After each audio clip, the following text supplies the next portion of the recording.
one aspect I haven't really talked about is maintenance. Oh no, don't bring it up. No.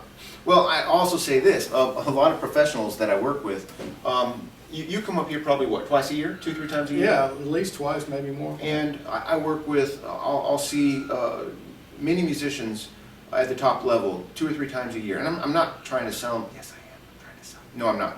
I'm not trying to sell you something. I am. Well, you may try, but it's not working so far. But that being said, like this morning, we went through and we found a few things on the horn. Like I picked it up, and you haven't been here in 6 months? Yeah, since August. Yeah, and just a couple little things. I played it, and in the second valve, I felt a little difference between, like on the D versus the D in Right. the single valve. And so going through it, and it's things you were unaware of playing your instrument on a day-to-day basis. Right. And you made the comment, well, I just always thought it was me. I just practiced until I could make it work. And we went through the instrument and we found a few little things. The second rotor, there's 2 plates, like on a Rotax valve, on a Greenhoe valve, and a few other valve designs. There are 2 moving plates because it's not machined from solid, and then you have your taper on the backside, rotor goes in, blah, blah, blah. Only 1 plate. It has 2 plates. One of them had shifted just a little bit, so we got the valve into adjustment, and then we found a few little, that inert matter had, Yeah, well, I think we found a couple of chia pets. it just goes to prove that being vegan doesn't mean that you can't produce biological hazards. So we've got it cleaned out, but truthfully, in all honesty, the horn blows better. It did. And resonated, and there's a more sparkle on the front of the note. I'm a little embarrassed because, my car was cleaner than my horn.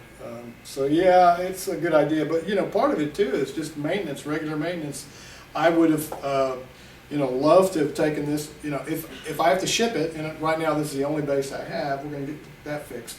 But if I have to be without it, what am I going to do to get this cleaned? I'd rather be able to, okay, I've got one horn, the other one can go into the shop and I can do without it for a week, a month, whatever, because I've still got one to play.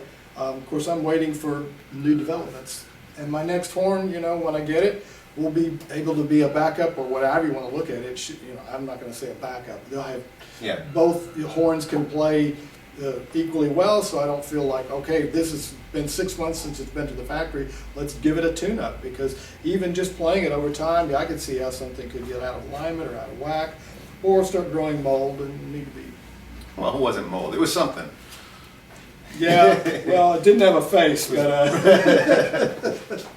But no, I mean, I just go back to, many times people, I think, change equipment maybe because it just needs a slight tune-up. And so just doing some regular, easy maintenance. And I'm fortunate because I'm not that far away. I can get up here in 6 hours, and I enjoy coming here because if I just sent the horn, I get the experience of seeing what's going on, hearing what's going on, talking to people, hearing them play horns, whatever. So it's good for me as a musician to come up, not just to send the horn up. Now, you have a couple new recording projects that were just released. Do you want to talk a little bit about those? No. No? Okay. Well, it was great talking to you, Gerry. Well, I feel bad because, I just feel like a shill for my product, but I am proud of it. If you haven't seen the new YouTube video with Taylor Swift, it's fantastic. She begged me for so long to do something with it, and I just had to find time to fit it in. Okay, is it Fratris? Fratris, yes, it's like Bill Watrous, only it's Bill Fratris. So Bill Fratris? Yes. So tell him that next time you see him, see what he thinks. No, it's just a word that basically means like brothers, just like fraternity or fraternal. The root word is brothers. I was a little upset that I wasn't on the CD and it was Doug Yao instead, but I guess listening... Next one with you and Taylor Swift, okay? How's that? I'll make up for it. No, it's a great CD that should be in. You did this project with Michael Lake. Can you talk a little bit about that recording process? Well, it was really cool to be able to, sometimes life just seems like everything lines up for something to happen. At least I found that. In this case, Mike Lake and I were roommates many years ago when he was at Arizona State in Tempe, and I was living in Phoenix, and for about a year we lived together. And we really hadn't seen each other for a good 20 or more years, and I, a few years ago, started hearing some of the music he's doing now, and Mike, it's very unusual, Mike plays only alto trombone. And He has altobone.com, I believe. Yes, Yeah. altobone.com, and he does a lot of really cool stuff. Once a month, puts out A new free thing. Yeah. Yep, if you sign up and get on his email list, he'll send a new tune to you every month. He's doing a lot of videos on rhythm and intonation and playing better, jazz, whatever. But his music was, he would layer all the bone parts down himself, but he couldn't get the bottom voice on an alto that, I always felt like you really need so he would get it computerized. And I told him, you really need a real bass trombone player to come in and play your bottom parts. So we did a recording a few years ago where I came out to Arizona and did that. He has a studio in his house. So that was in the background. And then years later I find out, Doug Yellow is living not even 45 minutes away from Mike. And Doug and I have become friends. We'd done a fairly popular duet, Crimson Colic, that got a lot of views on YouTube. And we were talking about following it up and maybe recording it and doing a CD of just Tommy Pedersen music. And I thought, well, this could be a perfect opportunity if we recorded with Mike Lake. I'd get to, maybe incorporate some of the things that Mike does, because he has a lot of stuff that he can add into it that doesn't have to just be two trombones, which is what he's done. He's written some compositions for us, but also he's added, there's a couple of the Tommy Pedersen duets where suddenly now there's a Hammond B3 organ or a drummer or various things that Tommy would have loved. According to Doug, he said he would have loved these additions, but we wouldn't have had that opportunity if it hadn't been for Mike Lake. And certainly the pieces that he's playing on a couple, and like I said, he wrote one of the pieces, so we've really formed a collaboration between the three of us, and it was really fun to do, and I think it's unusual, and I like it. Yeah. Now, with all the different varieties of you're playing, you go from playing solo in front of either an orchestra or a piano or a band, to playing in the section, to playing in the quartet. With all of these things, do you find yourself using the same mouthpiece for everything? Not always. I can at times change bigger or larger depending on the group. Sometimes I just try and make the change in my concept. And sometimes it's because I don't have a lot of time. I'm going from one thing to the next and I just take my horn and make it work. But other times I'll scale down because it's a smaller group, or get a little bit bigger because it's a big orchestra, or the range I'm in is really low, so I'll use a larger mouthpiece, different lead pipe. One of the things I do have, which you guys have helped me with, a small bass. I have a single valve, I think it's a 9-inch bell, and that's great for Mozart and Schumann and some of that stuff. And it's been years I've always felt like if the tenors are going to an alto, why we keep playing the same thing on Strauss's Schumann? Yeah. So this horn that you made me, which unfortunately we don't have here to show you, really helped a lot for that stuff. And I found that I can use that horn in other places. Maybe if I'm not playing a really low part in the quartet, I can play that horn in the bottom part. So I can adjust my equipment, not just the instrument, the mouthpiece, either or. And it's I don't want to completely rely on, like, okay, I have to change something. Sometimes I do just want to be able to think differently about, like, this is my function and my role, so I can just approach it differently and get that concept out, because I'm a good musician and I hopefully can do that without having to just pick up a different horn. But it is nice to be able to, you can make changes, there's no doubt, equipment can make a difference. Even if I pick up that small horn, I know I'm not going to play it like the big horn. It's just going to make me more intimate, lighter, softer, just because it can't do some of the things this horn does. Yeah. But it's not something, I don't want to be a cripple. I don't want to feel like the only way I can fit into a situation is just I always have to go get something different to play on. But I think a combination of both of them. If you're sitting like one of my recordings, which happens to be here, the first piece is a piece with woodwind quintet, which is very unusual to have a bass trombone in that setting. But once I sit down with that group of instruments, I'm not going to play it like I'm in the back of the hall playing Bruckner and try and blast away. You naturally have to change what you're doing from your thought process, your conception. But certainly there's a value in having something that's like, boom, put that in the horn, and now it just helps me get that sound. Does that answer your question? I forgot what you asked me. You're asking me about something about hair color? It's not true. Oh, I've really enjoyed working with you over the years, and I appreciate you lying about that. Yeah. With the camera on. It's on. It's still Oh yeah, I know. That's why you said all these nice things. No, we appreciate you coming up. And the other thing is, I mean, a lot of young players. And that wouldn't be me. I'm not young. They don't understand the level of dedication that it takes, I guess, to be a professional, whether it means a trip once or twice a year to whoever you want to work with, whether it be us or somebody else, it doesn't matter, but that level to constantly stay on top of your equipment, and when you're adjusting, you're probably not adjusting 20-30%. No, Yeah. you can't, if you're trying a new mouthpiece with a new slide, with a new bell, with a new whatever, you're going to be confused. You won't know what the difference might be major, and you don't know what to attribute it to. So, change one thing at a time and try not to get too, it can be overwhelming. One nice thing about going here or anywhere, when you go to a trade show where there's all that stuff, even if it wasn't like loud and all those aspects are certainly part of it, but part of it is just, it's like eye candy. You walk in a room and you see all these different things and you can get carried away and get confused. And if you come to one place, and certainly if it has a better environment for listening, that's a big help. But you, even still here, when I come up here, I can see all those bells lined up, and you need to keep yourself focused because you can get carried away. And if you've ever been to the Yankee candle shop, you can walk out of there and you can't smell raspberry from vanilla anymore. You're so confused. Yeah. And I know you do like to go I'm to the Yankee there. candle. I'm actually. They send me stuff weekly. You I'm get part of their weekly brochure. delivery. Yeah. I was just at American Trombone Workshop like 2 weeks ago. My ears have just recovered from it, and while I was there, a young player came through. He sounded amazing, to be honest. Great. Just I took my earplugs out to actually hear him, and he sounded really fine.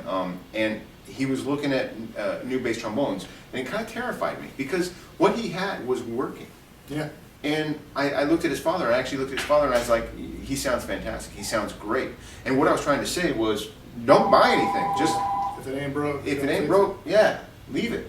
I invented that phrase, by the way. Yeah, and so be careful with what you're doing. If something's working and you're winning auditions or you're advancing, don't change. Or even if you're not advancing, you might not need to change. It's a matter of having that day on that time. And everyone's always worried about winning a job when they're looking at equipment, of course.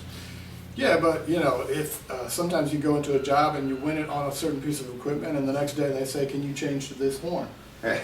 So, which but is interesting. yeah, that's a different thing. But I would be, really careful with your career choices with equipment, because I never want to hamper somebody's career based upon their choices they make with us. Yeah. And so I'm so cautious. And I actually texted Mike that night a little bit about that, just Michael Cloves at Edwards, because I always want to make sure we're doing the best we can for those players. For the individual, yeah. So that we're not hampering. Even if that means they don't buy a mouthpiece or a horn or whatever. Absolutely. Yeah, sure. They need the best equipment for them. That's why I've always appreciated working with you, because I never felt like you were just trying to sell me something. Except now, I'm going to sell that. Well, we'll talk. But a lot of times you feel like you're on the used car lot, and you just want to make sure that you walk away with something. And I think if it's the right thing, if you make a good product and it's the right thing for that person, you don't have to sell them. It's going to sell itself.